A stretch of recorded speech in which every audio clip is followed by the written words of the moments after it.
देश में विरोधी को गिरफ करा जाउथवा बेले दिल्ली मुख्यमंत्री अरविंद केजरीवाल को बिना कारण रे तिहार जेल रे गिरफ करी रखा जायछि।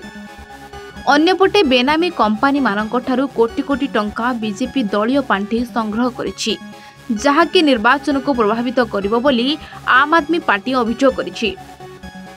एभली परिस्थिति रे संविधान और गणतंत्र बंचाइबा पई और तानाशाही हटेइबा पई आप्र कार्यकर्ता माने स्लोगान देथिले।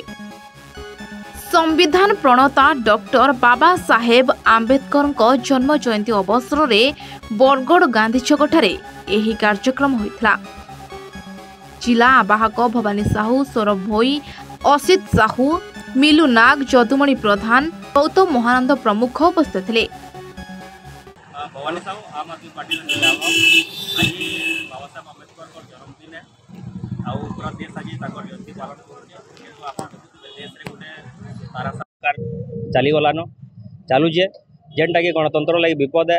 इहादे जेन हिसाब रे ओपोजिशन लीडर मान को अरेस्ट करा जाउचे 2024 निर्वाचन सामने थिला सत्वे निर्वाचन रो के फ्री एंड फेयर न करवार लगी एवं एक छत्रवाद चलावार लगी दिल्ली रो मुख्यमंत्री को भी अरेस्ट करा जाइए, तार संगे झारखंड मुख्यमंत्री को अरेस्ट करा जाइए।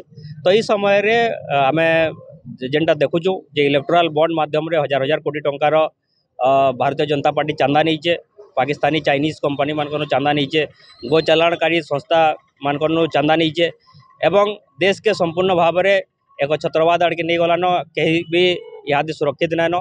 तो ये समय रे आमे बाबा साहेब जयंती अवसर रे संविधान प्रणेता जन्म जयंती अवसर रे संविधान बचाओ तानाशाह हटाओ बोलिक सर्वभारतीय स्तर में आज गोटे कार्यक्रम कर।